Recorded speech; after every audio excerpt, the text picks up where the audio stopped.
Magandang araw mga kababayan. Mag-share lang po tayo sa tinuro sa atin ng LTFRB Academy. Ayan, mga kababayan, siguro dapat din natin na mapakinggan ito at saka lalong-lalo na yung iba nating mga rider at saka private, kasi nung nag-academy kami, at least na marami naman kaming umaten nung kapanahunan ni PRRD. Maraming itinuro ang LTFRB sa panahon na yon. Yung mga about sa mga violation, siyempre unang-una mga kababayan, yung yung tinuro nila na sa mga nangyayari na nga ngayon, yung road rage, yung mga mainit ang ulo mga kababayan. Yan mga kababayan yung sinasabing dapat iwasan. Ito yung mga tinuro ng LTFRB sa atin mga kababayan, sa amin, yung mga nag-academy dyan. Alam ko naman na marami rin yung umaten, yung mga nag-academy. Pero mas marami kasi mga kababayan yung hindi naman talaga umaten sa LTFRB Academy. Yung para maturuan ng magandang asal sa kalsada, at saka number one yung approach sa mga kapwa driver. Nga pala mga kababayan, siyempre gusto ko din sa inyong i-share yung tinuro sa amin, yung mga nag-attend ng academy, LTFRB Academy, kung ano yung mga bagay-bagay na yon mga kababayan kong driver. Kasi number one, yung tinuro kay academy, unless na marami naman driver, lalo na yung matatanda ng driver, alam na rin naman yung mga violation sa kalsada. Kaya sa babanggitin natin mga kababayan, ay hindi na doon about sa violation, kasi marami namang driver na talagang alam na rin naman yung violation. Pero mas marami mga kababayan ngayon, yung mga driver, lalong lalo na yung mga rider ng motor na mga bago pa lang, hindi po sila naturuan talaga ng magandang asal sa kalsada, kung ano ba dapat ang gawin sa kalsada. Yung hindi naman sa pagmamalit mga kababayan, hindi naman porke natuto kang magmaniho ng motor, magaling ka na. Mas maganda po talaga yung naturuan kayo ng maayos dun sa LTO, kasi marami kasi kumuha ng lisensya, sa totoo lang hindi talaga dumaan sa tamang proseso. Puro mahirap naman magsalita ng hindi maganda, dumaan lahat sa fixer para mabilis makakuha. Unless na medyo mahal, pero dumaan sila doon, kaya nakakuha ng mga lisensya.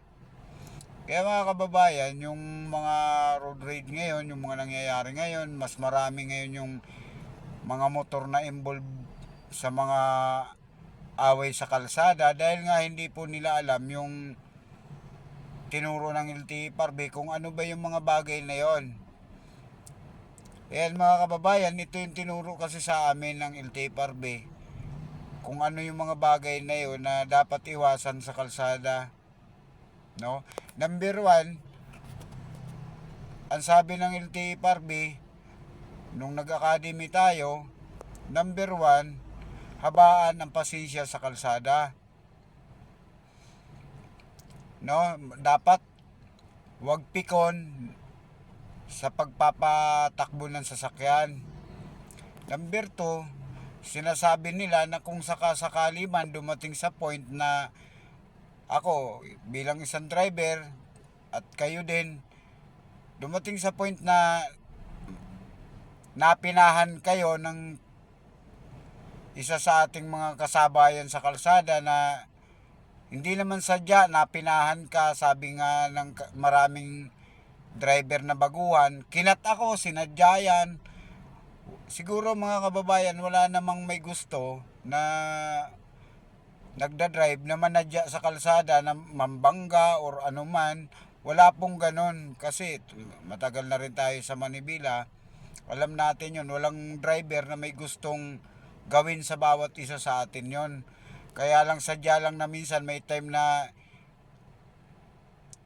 may iniilagan tayong kasabay na hindi natin akalain na nagkataon na napinahan kayo. Yan ang sinasabi ni LTFRB na dapat kung napinahan kayo ng inyong kasabayan, four wheel man yan o ano man, basta number 1 sasakyan, ay marapat na wag na po nating habulin yan. At bagkos kawayan na lang po natin kasi alam naman natin na hindi naman sadya yan. Maaaring nagkataon lang na alanganin siya sa kanyang dinadaanan. Ang sinasabi ni LTFRB sa ganyang bagay, napinahan tayo na hindi naman sadya, marapat wag na nating habulin. Kasi iyan nga ang iniwasan dyan mga kababayan ko, yung magkus tayo ng abala sa kalsada. Hindi lang sa ating pamilya, siyempre naghahanap buhay tayo pare-pareho. May mga umaasa sa atin na pamilyang uuwi tayo, na may dala tayong kita. Yun po ang iniiwasan ni LTFRB sa mga bagay na yon. Pangatlo mga kababayan, ang sinasabi ni LTFRB, dapat tayo lahat ng mga driver sa kalsada, tricycle ka or magsimula sa maliit hanggang sa malaking sasakyan, dapat mga kababayan, ang tawagan po natin dito, ka-office mate. Iyan po ang sinasabi ng LTFRB Academy. Ka-office mate, bakit ka-office mate? Kasi isa lang ang trabaho natin, kalsada. Isa lang ang hanap buhay natin. Private ka man o ano ka man, basta driver ka. Ang tawagan natin dapat mga kababayan, ka-office mate. Sa ganon, magkakasundo tayo sa kalsada, hindi yun tayo nag-aaway-away dahil lang sa walang kabagay-bagay na problema. Marami na po kasi ang nangyayari ngayon. Ito na i-involve madalas mga motor dahil nga sila singit ng singit kapag kaming mga four wheels hindi naman sadya na nagkataon na pagsingit niya. Siyempre ang mata natin dalawa lang, pare-parehas lang po tayo ng tingin sa harap. Nagkakataon po na hindi natin akalain na parating din sila dahil siyempre mabibili sila motor. Kaya doon sa LTFRB Academy sinasabi na kung hindi naman sadya, mas mabuti pa kawayan mo na lang. Kasi ganun din ako pag nangyayaring ganyan sa motor, kaway-kaway na lang. Kasi yun naman ang sinasabi sa academy na dapat wag mong awayin.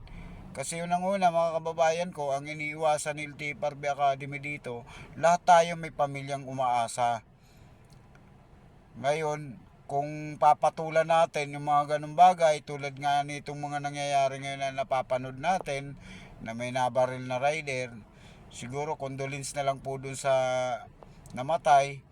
Bagamat napanood nyo na siguro yung mga bidyong pangyayari sa kanila, wag na po natin tularan. At lalo ngayon may bagong upload na naman na isang motor na naman na nananapak ng isang tricycle. Siguro iwasan na po natin yan, kasi yun po talaga ang binibili ni LTFRB, na matuto, magpasensya, matuto, magpakumbaba sa kapwa. Dahil unang-una, tayong mga nasa kalsada ay yan lang kinabubuhay natin, na maghanap buhay sa kalsada. Iwasan po natin yung makikipag-argumento sa kalsada. Kaya kung napapansin nyo po, marami ang driver ngayon na lalong-lalo na yung mga company driver tulad namin, naiintindihan po yung sitwasyon sa kalsada. Hindi ka namin mumurahin, hindi namin kayo pagsasabihan, bukod tangi sa kakaway lang po kami. Alam na kung ikaw isang nag-LTFRB Academy, nag-academy ka nung panahon ni PRRD, naintindihan mo kapag napinahan napinahan kita, hindi naman sadya, kinawayan kita, alam na ibig sabihin, alam natin yung nangyayari, yung itinuro sa atin ng LTFRB Academy mga kababayan, ginagamit natin sa kalsada. Kasi yun naman dapat. Kasi may mga video tayong pinanood doon nung nag-academy kami, may mga videong pinalabas no, na yun dapat ang iwasan, yung mga binaril sa kalsada, Ngayon nangyayari na naman mga kababayan. Kaya hindi ko nababanggitin dito mga kababayan yung sinasabing sa mga violasyon, baka sabihin nyo masyado akong magaling. Yung nangyayari lang, isi-share ko lang sa inyo yung mga mainit ang ulo para hindi ho tayo pagsabihan, lalong lalo na siguro yung mga mga tricycle driver din at saka mga single na motor, para hindi ho kayo pagsabihan na kamuti rider kayo. Wag naman kayong singit ng singit kahit alanganin na sa stoplight, kakatin nyo pa po kaming mga four wheels. Kasi minsan sa totoo lang, aminin natin na kapag nasa stoplight na tayo, madalas alanganin ng stoplight, marami sa ating driver hinahabol yung go na yon. Ay minsan may mga motor na kung kailan nasa hataw ka, bigla kang kakatin or biglang hihinto sa harap mo, kaya nagkukus po tayo ng disgrasya. Pero ganun pa man, wala naman hong may gustong ganong mangyari sa bawat isang driver. Walang may gustong driver na bumangga. Wala ring driver may gusto na siya ay banggain. Yun po ay tinuro sa atin ng LTFRB Academy, KPRRD. Hindi naman na siguro kailangan paulit-ulit tayo na mag-academy pa uli.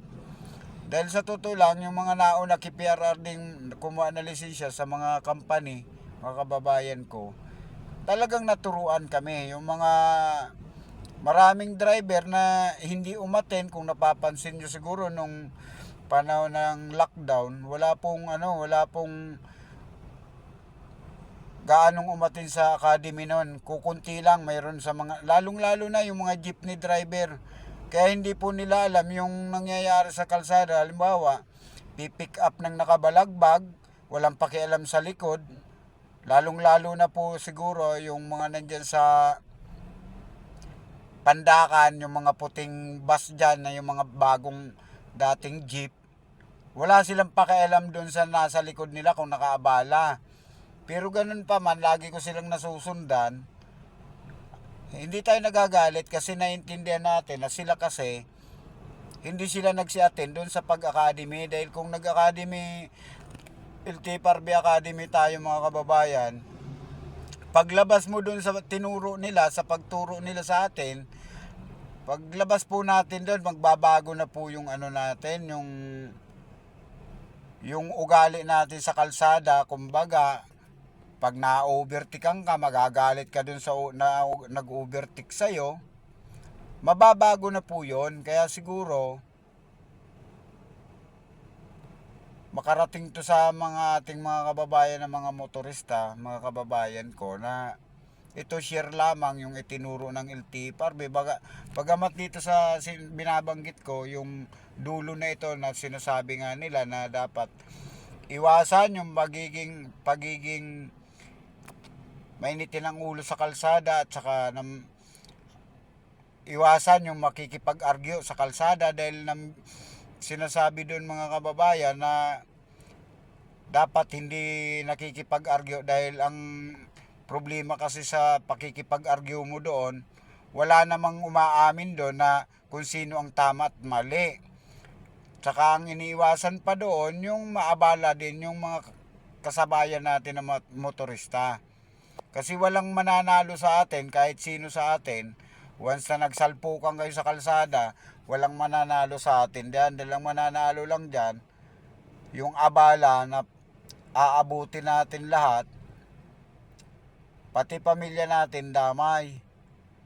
Kaya siguro kung napinahan ka man, wag na ho nating hahabulin, lalong-lalo na yung mga four wheels na yan, at motor ang dala mo, isipin mo, harangin mo, hindi nyo ba alam na maaring buhay nyo ang kapalit? Kasi doon pa lang pwede na kayong sagasaan ng four wheels.